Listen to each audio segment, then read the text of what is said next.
Ladies and gentlemen, welcome to this meta report video where I am joined by one of the best players in the game, Moyen.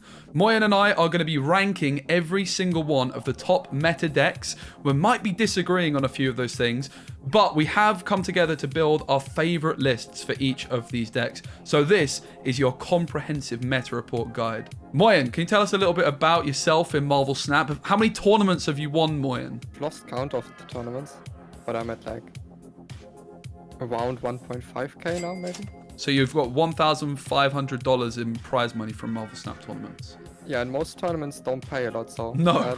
These were a lot of tournaments. Yes. Okay, we're starting with movement, which is represented by Ghost Spider here. After 3, we're going to count down and we're going to tell each other what tier we've put movement in. Okay? Ready? 3, 2, 1. B tier. C. Okay, so I put movement into B. Moyen has placed it into C. Why C tier for movement, Moyen? And why not higher? To be fair, it was close between B and C for me, but to me, there's a couple reasons. It's sometimes the lack of interaction with opposing decks. Then for having that lack of interaction, it doesn't go as tall as some other decks can go in power. And then also the third thing is that it can get screwed quite easily by unfavorable location. Yeah, locations are pretty bad for it. Also, it has a real tough matchup into lockdown decks, which are quite common at the moment. For example, if someone plays Storm against you, Storm can help you quite a bit, but if Storm is played at the far right location, that can be a real issue for movement decks. So according to the data, as we can see here, Ghost Spider is not looking the best. 56% win rate, average cube rate of 0.47. On Untapped, that puts it at the bottom of C tier. So not doing too hot overall, but that's still pretty impressive, 56% win rate. I think movement is one of the hardest decks to pilot in the game, Moyen. So the fact that it's doing this well for the masses would suggest that a very skilled player might be able to do quite a bit better with it. Bottom of C tier, you say? So it's perfectly correct.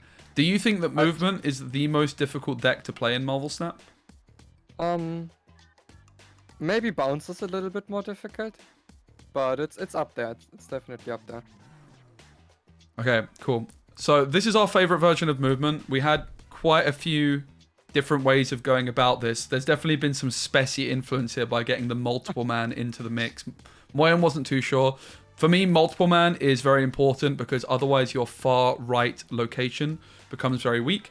And this movement deck in particular is focusing on wave on turn 5. So on turn 5, you can play wave and a 2-cost card. So cloak is a very, very good one. Ghost Spider, maybe dagger. And then on turn 6, you're either going to be playing your Heimdall or your Doctor Doom. You could also be playing Chavez in this one instead of Doctor Doom. And the other main options are, instead of Multiple Man and Hulkbuster, going for Doctor Strange and Iron Lad. I think in this deck, it's very important that you don't just play Heimdall as your only 6, because you need to be threatening something else in case they do decide to play around Heimdall, which they will be expecting a lot of the time. Yeah, absolutely. Like, a lot of players will make this mistake. They'll just play Heimdall because it's a lot of points. But often it can actually be better. The threat of Heimdall without actually playing it is often quite powerful. Okay. Bounce next. If you're ready, we'll count down from 3. I'm ready. Okay. 3, 2, 1. A tier. S. Okay.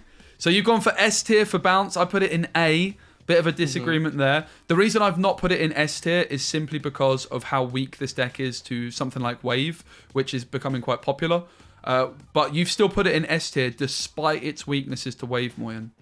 Yes, I think even with the prevalence of Wave in the meta, Kitty Pryde doesn't just fold to Wave, because something we're going to talk about very soon is I think you want to be playing Invisible Woman in the deck, and that makes you at least a little bit resilient against Wave, and I think it also forms the meta in a way where people have to respect this deck so much that this does just deserve the spot in S tier. Because if you don't have any tool to combat what Bounce wants to do, so if you don't have, let's say, Wave or Invisible Woman Killmonger, then the deck is just going to run you over most of the time. This is the version of bounce that Moyen and I have built, and the Invisible Woman you've just said, Moyen, is really important at dealing with these wave decks. If you imagine you're anticipating a wave to come through on turn 5, you could play your Kitty Pryde, which is going to be a lot of points, into your Invisible Woman lane, and therefore it's not going to be coming back into your hand on turn 6, and you'll still be able to play a big card like the Iron Man here, or perhaps the America Chavez. So the Medusa is the new addition to the deck, with it just getting buffed in the recent hotfix. It does get buffed by Bast by a single point, but moreover, you can play it into the middle location. It's going to get +3, and then you can bounce it back and replay Medusa a few times. So Medusa's a nice addition to this deck. Beast now being 3 energy and 4 stats, Moyen. What impact do you think that has on bounce overall? I think it nerfs the deck like a slightly bit, but you still have some spare energy left over in a couple turns, so you might still be able to play the same cards and then just generate more power some of the time. Also for Medusa, I think Starlord was getting a little bit more popular before the Medusa buff, in the time before that. And I think Medusa is in some way just like a more reliable Starlord in this deck, as in generating power every time you play it. Awesome. Take a quick gander at the stats. So according to the untapped stats, this deck has a 61% win rate and a average cube rate of 0.81, putting it into the B tier right near the top, according to untapped. Also accounting for this, in my opinion, being the hardest deck in the game, that's really, really good. The next deck we're looking at is Lockjaw. This is mainly looking at the high evolutionary version of this deck with that Hulk and Wasp. I'm going to count down from 3. 3, 2, 1. S tier. S. Okay. Top of S, yeah. Okay, we're both thinking... Do you think this is the best deck in the game right now? It hurts me to say, but yes. Slightly. Has a slight edge over another deck that I'm thinking of, but I think it's probably the best deck right now. Okay, so this Lockjaw deck with the addition of High Evolutionary has just started cleaning up so often in tournaments. It's been performing very well. This is the list I used to get to Infinite last season, pretty much. The Hulk becomes a real powerhouse because you're always skipping turn 1 and 2, which means the Hulk is a minimum of 16 points. Then you've got the Thor, Jane Foster. You're able to recycle your Wasp so many times in this deck. And of course, with the High Evolutionary, that Wasp is getting you those 2 extra points. The Killmonger, not what you always see in this one, but that's going to really help you against decks which are playing things like Nebula and Sunspot. That Magneto also pretty good against lockdown decks, where they're often playing Storm and Cyclops into a location, trying to win it like that, and your Magneto can move those out of the way. Why is this deck so good, Moyen, in your opinion? So first of all, it's very, very good at cheating out big power cards out of nowhere and just generating a lot of power. But I think what's the bigger reason this deck's so good is that it's extremely resilient. If you want to build a deck just to try to beat this deck, I encourage you to try to do it. It's extremely hard because there's not a lot of things that do counter this, and the things that do counter this don't even counter it by that much. So that's why I think this really deserves the top spot. Awesome. Okay, the next deck represented by Modok is Discard, a deck very close to my heart. In fact, I remember Moyen, we played in a tournament together. I was using Discard and you absolutely destroyed me with a Patriot deck. So I don't think I've played it since. 3, 2, 1, D tier. D as well? Okay. We both put it in D tier. Unfortunately, as much as I love it, I couldn't justify it any higher. If it would have been up to me, it wouldn't be in this tier. I didn't really... You've got no input on this one. I'm not allowing you any input. You're not allowing me input? No, this is the deck. Okay. You can... Is there anything you would tweak about it? You can tell me honestly. No, I mean, I think this is the best version of a bad deck. Woo! Let's go. That's the highest praise we're going to receive. We're using Storm. One thing that you could add into this one is Collector instead of Swordmaster. Collector can be pretty blooming nice in this deck with Swarm and with Apocalypse giving you some extra stats. I put Swordmaster in here, but Collector is like a serious consideration as well. I see some people playing Sunspot also. Not a big fan of Sunspot in this one. You're almost always using all your energy. Discard's good. It's just not that good compared to some of the other decks. I do think it's maybe a little bit underrated right now though. But probably not the best deck to play if you're just looking to strictly climb. Actually, I do need to give some input. Oh yeah? that I think the Storm's really bad. Yeah? How come? I don't.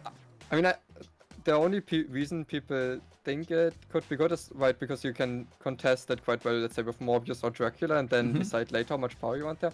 But just not being able to move or cards there, and with Doctor Doom being so relevant in the meta, I think you're better off playing either Collector or maybe Iceman, just something small to fill out the curve, in my opinion. I'm going to respectfully, strongly disagree. While I agree, Storm in this deck is like, you can lose the Storm lane. Without a Storm lane, this deck just can't win, I think. You really need it. But that's why it's not that good, right? And it's like in D tier. I think if you try and play Discard without Storm, it's so bad. Whereas at least this gives you like Morbius can just go crazy, right? So it can. Okay, so we're not recommending people play that. All right, up next we have Patriot. 3, 2, 1. A tier. It's definitely S tier. You reckon S tier for sure? It's not a deck I've played too much of. We'll take a quick look at the list as we're discussing this one. I think most people wouldn't put this in S tier except me. Okay. So what is it about this deck that you like so much? I think the matchup spread is really, really good, and it's fallen out of favor now because it's not favored into Lockjaw. But it does cover some weaknesses that the other S tier decks that we already have would have otherwise, like Kitty and Lockjaw, who could have problems into Galactus or even lockdown decks. And Patriot is one of the best decks to counter those weaknesses. So it doesn't beat what we think is the best deck in the game. But other than that, I think this deck's fantastic. This is the deck where Iron Lad is really shining, right? Like, the amount of high roll potential with this Iron Lad is through the roof. If you hit a Brood, you get 2 6-power Broodlings, the same with Mr. Sinister. You can get a Blue Marvel, a Doctor Doom, an Onslaught, and Iron Man. It's just absolutely obscene the value you can get in this one. Interestingly, you've got a Killmonger in here, as well as an Invisible Woman. This is a combo I know you're a big fan of, because you can have that Killmonger down in the Invisible Woman lane, and then on turn 6 it's going to be revealed. Pretty spicy. Obviously, Nebula and Sunspot are pretty popular cards right now. Is there anything else that you want to talk about with this particular list? Yes, I think it's the reason I rate this so highly is similar to why I think Lockjaw is so good. It's also very resilient, right? But it's not just resilient, it has like a very strong game plan of its own, but at the same time, it also has ways to counter specific strategies that are popular. So the Invisible Woman Killmonger is really good to counter the one-drops of, let's say, a Sera deck or mostly the Kitty Pryde deck, because they can play one Killmonger, but it's very hard for them to play one Invisible Woman Killmonger. And the Invisible Woman isn't just there so we can counter that deck. It's actually fine in this deck because we want to be hiding our Patriot from Enchantress or Rogue. Yep. And then the other thing is, most decks have to weaken themselves so that they don't insta-lose to Galactus, while this deck can just naturally beat or have a good way to counter Galactus with Debris. Awesome. So yeah, that Invisible Woman, if you guys are not familiar with how she's working, she's going to protect you from Enchantress. If you've got Patriot and Onslaught in there and your opponent uses Enchantress, it removes the ongoing ability of your Invisible Woman, but those face down cards will still keep their ongoing abilities. Okay, we've got Galactus up next. All right, 3, 2, 1. C tier. C tier? You put it in B tier? Yeah, we're talking about Galactus, right? Let me check I got it right. Yeah, I put it in C tier. Okay. I don't own Galactus, so this has always been a pretty difficult one for me to rate. Why have you put it in B tier? In A tier. You put it in A? Yes. Oh my goodness. Okay. And the deck's terrible, but somehow it's still sneaked into A tier for me, because at very high level, if you just look at, like, let's say decks in S and A tier, I think it actually beats a lot of them. The only problem with Galactus is that it can easily lose to decks that aren't even that good, just because they happen to play cards that are really good into Galactus. But the best decks, let's say High Evo Lockjaw and Kitty Pryde, for example, they can't really combat Galactus's game plan, and then that means Galactus beats 2 of the decks that we have in S tier, which to me is enough to have it as like a counter type deck in A tier. Can I just check? Your rating so far, you had Lockjaw, Patriot, Kitty in S tier, Galactus in A, Ghost Spider in C, Modok in D. Yeah. We have 2 different versions of Galactus. We have one using Nimrod and one without. Firstly, which is your preferred way of playing Galactus, Moyen? I'm not actually sure myself. I haven't played much Galactus. It's very matchup dependent. So the all-in version is better against the decks that happen not to play counter cards for Galactus, because it's just that little bit more consistent. But the other Galactus deck gives you a plan B if you happen to play against a deck that does play counter cards against Galactus, but no Shang-Chi. So it gives you an extra out. So this first version is the most typical version of Galactus, but there's a few things that you've added in here which are not typical. There's no Spider-Man in here. There's also a Daredevil in place of what a lot of people play Wolverine. There's an Iron Lad in here as well, but this Absorbing Man in particular you were talking to me about, and I'm very interested in what on earth it is doing in this deck. I don't know why we're not seeing this more often in all-in Galactus decks, because it is one of the best cards to increase the consistency of Galactus coming down before turn 6, as it allows you to go turn 3 wave, and then if your Galactus gets countered, you can Galactus them again on turn 5 with the Absorbing Man. While if you don't play Absorbing Man, the only way to counter, to have any counterplay against their counter card would be to wave, and then expect them to counter you, play Electro, and then drop the Galactus, Right. which is less good than just being able to have the Galactus go effect go off twice. So for example, if you were to play Wave on turn 3 into Galactus on turn 4, but your opponent that same turn plays Aero, if you've got an Absorbing Man, then the following turn your Galactus can still go through. The idea of this Galactus deck is that you can play Shuri and Nimrod. This one you can often play Galactus on turn 6 and still win. You can also be playing stuff like Shuri onto your Dr. Octopus and then maybe a Taskmaster. There's lots of different approaches with this one as well. And if you know your opponent's not running Shang-Chi, it also gets even better. It's just like every turn let's say you ramp and then you play Shuri. So let's say we play Electro into Shuri, and you could still drop Galactus next turn, and your opponent could definitely lose to that. But if they decide to play the counter card, you also have the other game plan where you just drop, let's say, Destroyer into the Shuri lane. So then you have a 30 power Destroyer into a 30 power Taskmaster, and if your opponent doesn't run Shang-Chi, it will be hard to overcome any of these 2 lanes. Awesome. Okay. Up next we have Lockdown. 3, 2, 1. A tier. Hey. I had it in S Finally, tier. we I had it in agree. S tier, but I've changed my mind. Having played it, I don't think it's that good. Yeah, and now there's the Spider-Man nerf. For Yeah. this deck at least. Yeah, so Spider-Man just got nerfed. Not a huge impact, but this deck, it has some good matchups, but it also has some bad matchups, right? It's going to be good against things which are like movement decks, for example, but then it can maybe be weak against Lockjaw. It could maybe be weak against decks which can put lots of stats into a Storm lane, for example, like Doctor Doom, Patriot. Yes. So the 2 best matchups for this deck, I would say, is like Kitty Pryde and Galactus. They barely have a chance against Lockdown, but because some of the best decks are just so good at putting stats onto the board early, like Lockjaw, or putting stats into the Storm lane, it can't really hold up with those.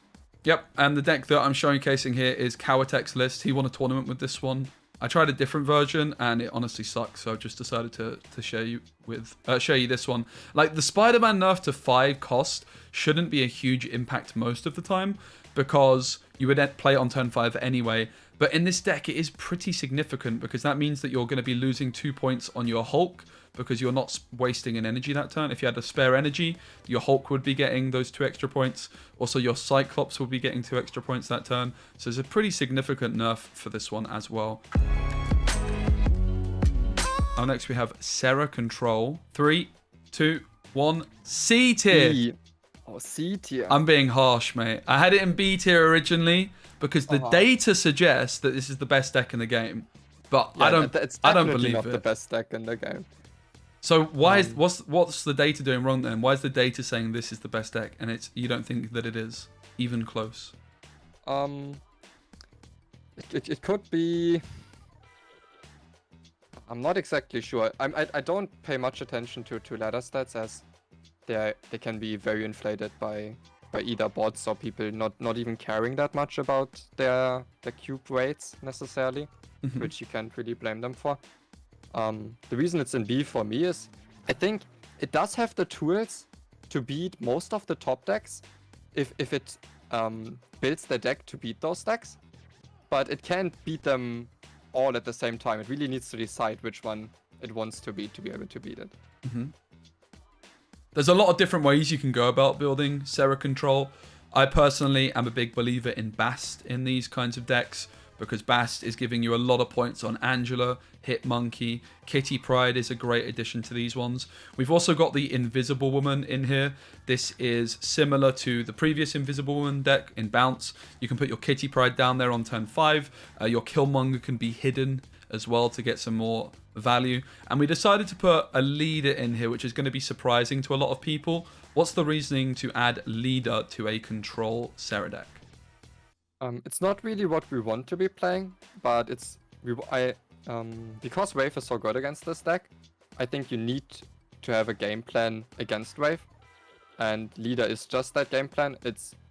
Doom would also be in consideration, but would be very awkward with Bast. So it's just the highest impact single card 6 drop that we can play. Yeah, usually this would be Doom, but because of the Bast, we've gone for a different approach. All right, cool.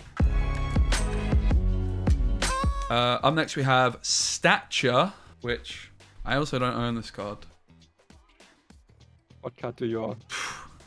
I bought Super Score on Sentry when they cost 6,000 tokens.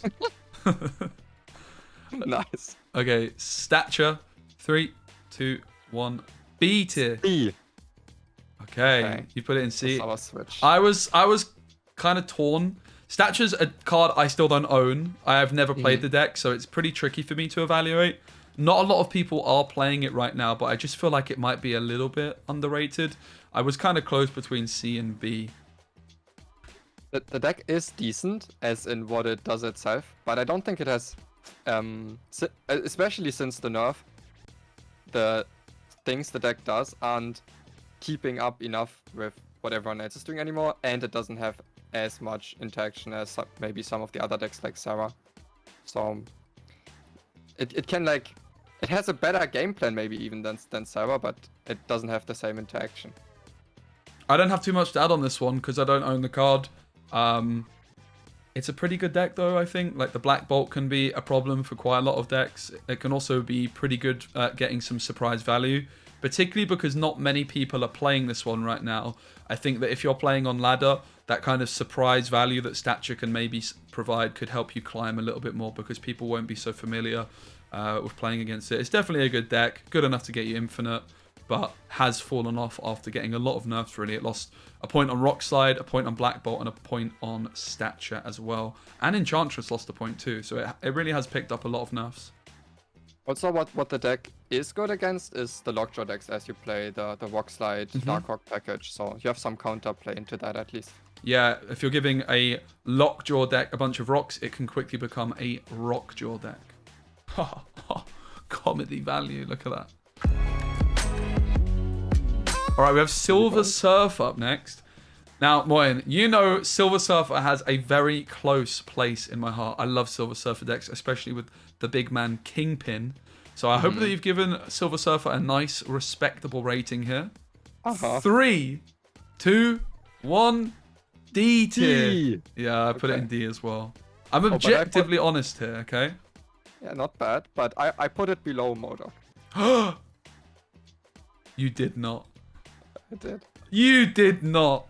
And you said you didn't even want Discard on this tier list. Are you suggesting you didn't want Surfer either? Yeah, Surfer didn't need to be on this. Let's say we cut MODOK Surfer. Are we on 10 decks? It would have been top 10. So disrespectful. Now, I love Silver Surfer decks. I think they might be a little bit underrated, but one big problem at the moment is there's a big lockdown kind of meta or storm kind of game plan where lots of people are good into storm lanes, which makes this deck a little bit worse. But moreover, this deck just doesn't get that many points into one location. If you're playing Brood and then Surfer, like you can often just be losing to Lockjaw for like one Lockjaw pull, right? If they hit Hulk or something like that. So the deck just doesn't seem to quite have enough points at the moment overall. Also, there's a lot of wave decks doing the rounds, which somewhat forces you to be putting Doctor Doom into this deck, which is not what you want. You, of course, want to be playing multiple cards on turn 6. I think also the prevalence of wave means that Sera is not a reasonable option for these decks at all anymore. It's not something I was ever a huge fan of anyway. But overall, a solid approach. I think you've got a lot of control possibilities, but there's better things to play. Yeah, it doesn't put down that many points, and for not putting down that many points, the tool it has aren't really good against the current top tier decks. Like if a Lockjaw deck cheats out a huge minion, huge card, this deck doesn't do anything against that. If Kitty Pride starts playing a million cards each turn, the deck doesn't do anything against that. Wave is a popular card in the meta, and this deck is bad against Wave. So it's just the meta is very hostile towards the deck. Yeah. Interestingly, there are a few different things Silver Surfer could be tried with, like a movement package, maybe the Beast. Now it's at 3 energy with Medusa also getting buffed. Could be something to try out. I don't have massively high hopes for any of those ideas, though, if I'm honest, but certainly worth experimenting with. Final 2, we have Thanos and then Wave. We'll do Thanos first. 3, 2, 1, B tier. A. Okay. A tier for me. You've gone Thanos in A tier. You've gone B. Talk to me about Thanos. I don't actually think, because with Thanos we are talking Thanos Lockjaw. I don't actually think it's much worse than the actual Lockjaw deck. The thing is, it is trying to do a very similar thing, and it's worse at doing that thing than the Lockjaw deck because it's less consistent at being able to snap on the high roll because of all the stones also still in the deck. That you can't really put it in S tier because it's just Lockjaw but a little bit worse. But I still think it's a very, very strong deck, and the stones do provide some utility for bad locations, for example. So for me, it's definitely A tier. Talk to me about this Killmonger, because previously in these Lockjaw Thanos decks, you would have Death and maybe Wave, so that this Killmonger killing all your own stones, while you lose a lot of points, you would get a very cheap Death later on. But Death is nowhere to be seen, but Killmonger is still very popular with guys like you that love playing Thanos decks. What on earth is going on here? It's something I struggle to understand. It turns out that even after cutting the Death, the Killmonger is still necessary for this deck to properly function, because one, it gives the deck a way to combat decks with 1-drops, and you don't always have to play it, and 2, because you need to be playing the stones to cycle through your deck and find the cards you need to win the game, you can very quickly run out of board space as soon as any location pops up that clogs your board, as soon as your opponent tries to clog your board. If you don't have the Killmonger, you're just running out of space and losing the game a lot of the time. So it's not an insane card in the deck, but I think it's a necessity. And there's so many different approaches to Thanos as well. This one has a Professor X, a Psylocke, and a Jeff in there. Why is this necessary, do you think? It's not necessary at all. As you said, there's multiple ways to build this deck, but this is one very strong win condition. With this, you have both Psylocke and Timestone to ramp into X, and if you can make the read or just be ahead enough before the Professor X that you will have one safe lane to play the X, the deck is very good at closing down another lane with either Dino into a 6 or something into a Shang-Chi. And finally, we have Wave. Wave is representing a bunch. Well, you can obviously play Wave in a bunch of different decks, but in particular, we're focusing on Wave with just a good cards package. So things like Nebula, there's a Dark Hawk version as well, Zabu, Rock Slide. Doctor Doom is going to be a very common top end, as well as maybe Leader. So the general idea is lots of very good cards to be ahead going into turn number 6, and then just finishing the game off with something like Doctor Doom or Leader. Okay, we're going to rate this one on 3, 2, 1. B tier. E. Agreement. So Wave into B tier. Above or below Sera Control? For me, it's above, I think. So, I know that this deck is one of my favorite decks, and it used to be the best deck in the game in my opinion, like let's say a month ago. But the meta kept getting worse and worse for it. It's still a very good deck, but there's nothing it's really good against. It has a lot of very close matchups across the board. Yep, there's also an Iron Lad in this one. Of course, Iron Lad with that high roll potential, particularly when you're playing a Zabu, makes a lot of sense. Imagine playing an Iron Lad on turn 3 and you hit Doctor Doom. That would be absolutely obscene. The Jeff also just gives you that little bit of movement utility going into turn 6 to bamboozle, helping you get into locations which otherwise would be tricky to do.